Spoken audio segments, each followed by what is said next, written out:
भगवान कृष्ण गीता में भांति भांति से अर्जुन को समझाते हैं। कभी कहते हैं क्षेत्र में मौजूद मैं क्षेत्रज्ञ हूं, कभी कहते हैं हे अर्जुन मैं अंतर्यामी हूं, कभी कहते हैं हे अर्जुन मैं जानने योग्य पवित्र ओंकार हूं। ये सब बातें अलग अलग नहीं, एक की तरफ ही इशारा है, उस पर ब्रह्म की तरफ। साक्षी भाव से देखें तो वह महाशून्य आकाश की तरह प्रतीत होता है। भावपूर्वक सुने तो वह ओंकार का महासंगीत जैसा सुनाई देता है।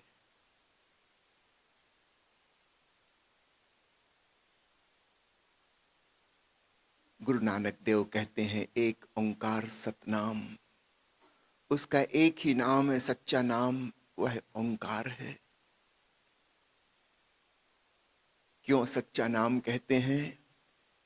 परमात्मा को दिए गए अन्य सभी नाम हम मनुष्यों ने दिए हैं, वो हमारी भाषा के हिस्से हैं, वो झूठे नाम हैं।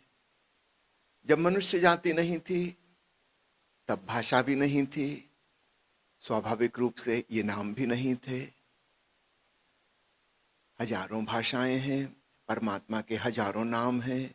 कोई कुछ कहता है, कोई कुछ कह के पुकारता है। निश्चित रूप से ये तो सत्य नहीं हो सकते।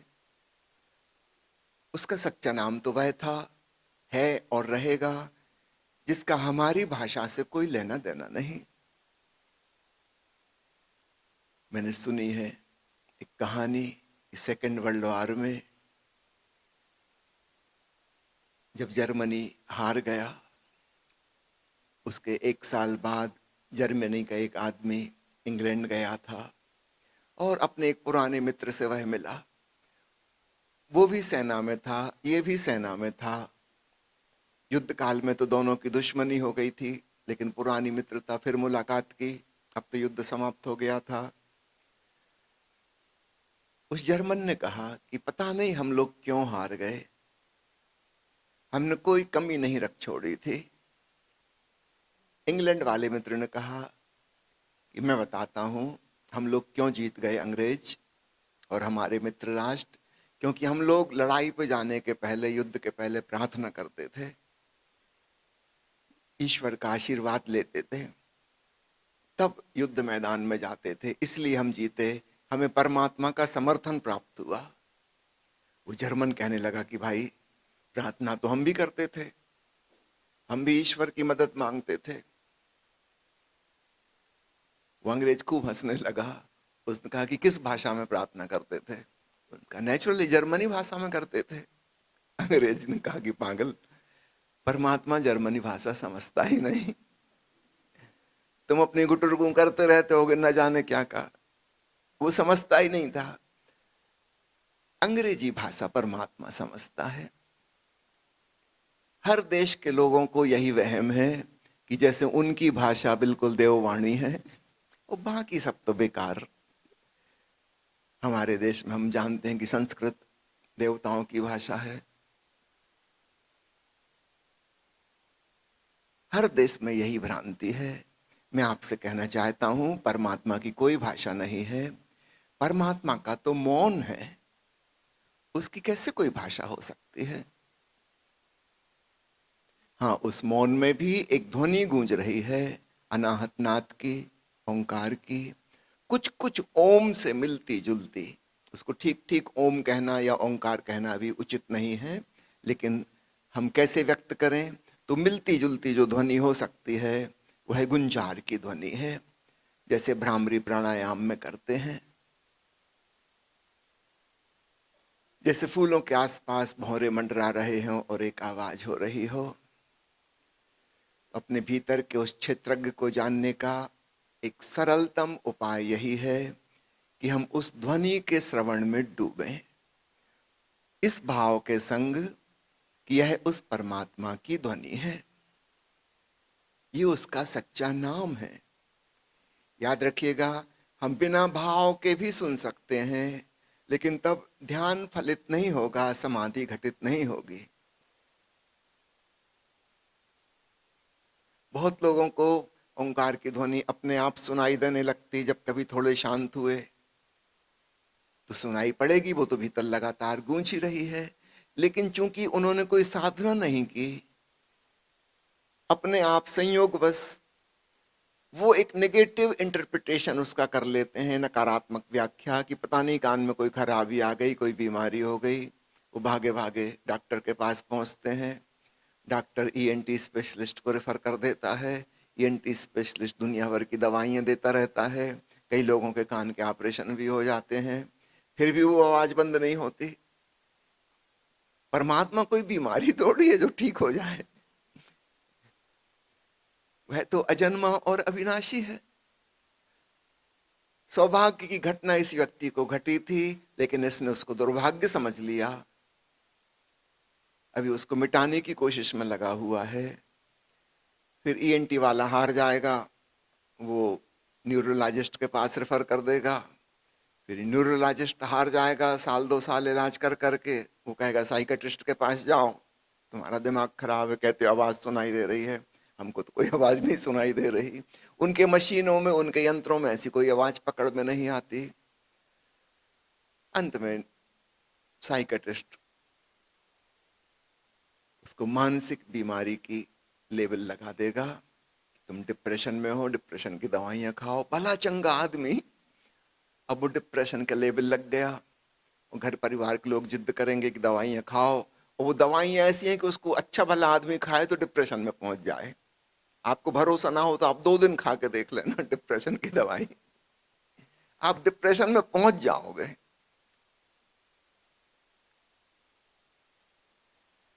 अभी आदमी को कन्फर्म होता जा रहा है, इतने बड़े बड़े पढ़े लिखे डॉक्टर सील मोहर लगाते जा रहे हैं कि बीमारी है, बीमारी है, बीमारी है। सालों साल में कन्फर्म हो गया कि कोई भयंकर बीमारी हो गई है, लाइलाज, जो ठीक नहीं हो पा रही। अब इस नेगेटिव एटीट्यूड से वो सुन रहा है, उसको ऐसा ही नजर आने लगा, काश किसी सदगुरु से मिलन हो जाता और वो इसे बताता कि भाई तुम सौभाग्यशाली हो, तुम एक शांत प्रकार के व्यक्ति हो, तुम्हारे भीतर विचारों का शोरगुल सामान्य लोगों से कम चलता है, इसलिए तुमको यह ध्वनि सुनाई पड़ रही है। अब इसको भाव पूर्वक, श्रद्धा भाव से, भक्ति भाव से सुनो। काश कोई ऐसा उसको बता देता, सारी चीज डाइवर्ट हो जाती। याद रखना, हमारी भावना, हमारी धारणा हमारा चश्मा बन जाती है। उस चश्मे से हम देखते हैं। अगर हमने लाल रंग का चश्मा लगा लिया तो हमको सब कुछ लाल नजर आएगा। हम नीले रंग का चश्मा लगा लें तो सब कुछ नीला नजर आएगा। वो जो डॉक्टरों ने जो चश्मा उसको पहना दिया है बीमारी का, अब वो उस भाव से देखता है, दुश्मन की भांति। बस कोशिश करता है कैसे ये आवाज बंद हो जाए। उसने शत्रुता साध ली, लड़ने की कोशिश कर रहा है। पुरानी बाइबल में, यहूदियों की किताब में एक बड़ी जोरदार कहानी आती है कि जब हजरत मूसा को पहली बार तूर के पर्वत पर ईश्वर साक्षात्कार हुआ तो खूब लड़ाई हुई। मूसा ने उनकी पिटाई की, ईश्वर ने मूसा को मारा। बड़ी उठापटक, दांव पैंच, कुश्ती।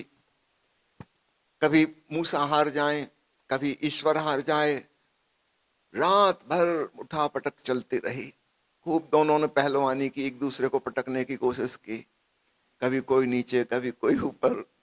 आखिरकार सुबह होते होते मूसा हारे, परमात्मा जीता। ये कहानी सुनकर हमको विचित्र सी लगेगी। हमारे देश में ऐसी कहानियां ग्रंथों में नहीं है कि कोई भक्त भगवान से लड़ा हो, मारपीट हुई हो। याद रखिएगा, यहूदी बहुत आदिम जाति, बर्बर जाति, जंगल जाति। उनके कहने का ढंग भी बड़ा क्रूड। उसमें कविता और साहित्य और कथा वैसी नहीं हो सकती जैसी सुसंस्कृत लोगों की होती है। लेकिन कहानी में महत्वपूर्ण बात छिपी है। भक्त और भगवान में भी उठापटक होती है। रात भर उठापटक होती रही।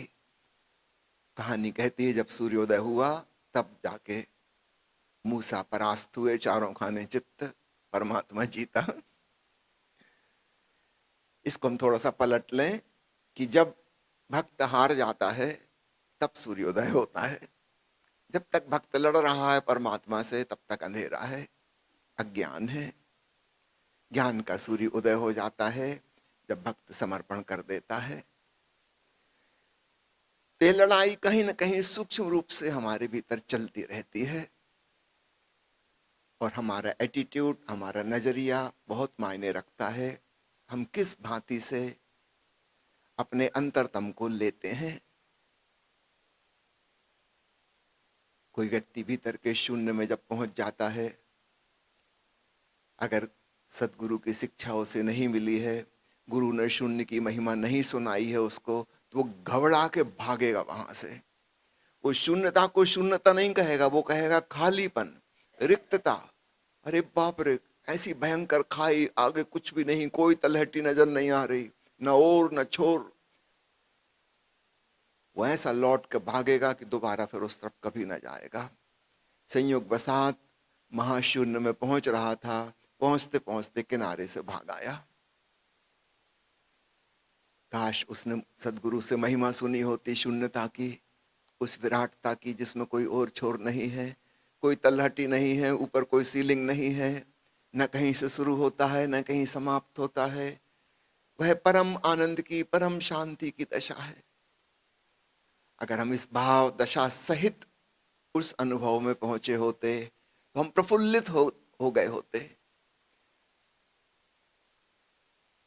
हम हर्षित हो गए होते कि आ गया मेरे जीवन में सौभाग्य का क्षण, और हम उसमें लौलीन हो गए होते, महाशून्य के संग एक हो गए होते। ठीक ऐसा ही ओंकार श्रवण में होता है। ओशो से हमने महिमा सुनी ओंकार की, गीता में हमने महिमा पढ़ी ओंकार की। भगवान कृष्ण कहते हैं मैं ओंकार स्वरूप हूं, मैं जानने योग्य पवित्र ओंकार हूं। उस भाव भूमि के साथ, उस भूमिका के साथ जब हम अपने भीतर वह नाद सुनते हैं तो हम प्रफुल्ल भाव से, आनंद भाव से मगन हो जाते हैं, लीन हो जाते हैं और उसके साथ एक हो जाते हैं। और तो हम जानते हैं कि भगवान कृष्ण ने जो कहा बिल्कुल ठीक कहा। वह क्षेत्रज्ञ, वह अंतर्यामी ओंकार स्वरूप है।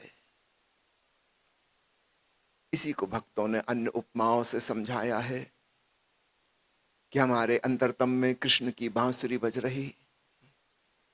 कृष्ण प्रतीक हैं भीतर के कृष्ण रंग के, श्याम रंग के, घन श्याम रंग। जैसे आषाढ़ के माह में काले बादल छा जाते हैं, भीतर ऐसा श्यामल रंग है।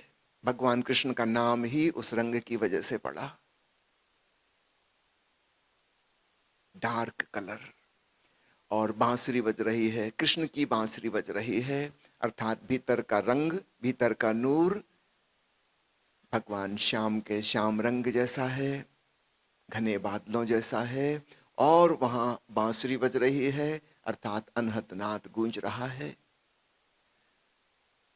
और आपको शायद पता हो कि राधा शब्द प्राचीन शास्त्रों में नहीं है। बहुत बाद में ऋषियों ने यह नया शब्द गढ़ा और धीरे धीरे राधा शब्द बहुत महत्वपूर्ण हो गया और कृष्ण की प्रमुख गोपी के रूप में जाना जाने लगा। प्राचीन ग्रंथों में राधा का कहीं कोई वर्णन नहीं आता। ये राधा शब्द धारा को पलट कर बनाया गया है। सामान्यतः हमारे जीवन की बहिर्मुखी धारा बाहर जगत की तरफ बह रही है, इंद्रियों से होती हुई। हम बाहर देखने में, सुनने में, अन्य इंद्रियों से भोग करने में संलग्न है। ये जीवन की धारा, जीवन की नदी ऊर्जा की बाहर की तरफ बह रही है। अगर ये धारा पलट जाए तो राधा बन जाए, अंतर्मुखी हो जाए, अंतर यात्रा पर निकल जाए। थोड़ी देर के लिए अगर हम बाहर के जगत में रस लेना छोड़ दें, अपने तन मन हृदय में भी रस लेना छोड़ दें, जो चल रहा है ठीक, हम भीतर की तरफ मुड़ जाएं, उस अंतर्मुखता के संग ही हमें भीतर कृष्ण की बांसुरी सुनाई पड़ने लगती है। वो ओंकार की गूंज। यह अर्थ है कहने का काव्यात्मक रूप से कि राधा कृष्ण के निकटतम गोपी है। अगर हम राधा बन जाएं, हम भी कृष्ण के निकट पहुंच जाएं, हम भी कृष्ण में रम जाएं, एक हो जाएं, तो कृष्ण का रंग, बांसुरी का प्रतीक, धारा से राधा बनने का प्रतीक, ये सब बड़ी काव्यात्मक उपमाएं हैं। ठीक समझ लो तो पूरा नक्शा मिल जाता है अध्यात्म का।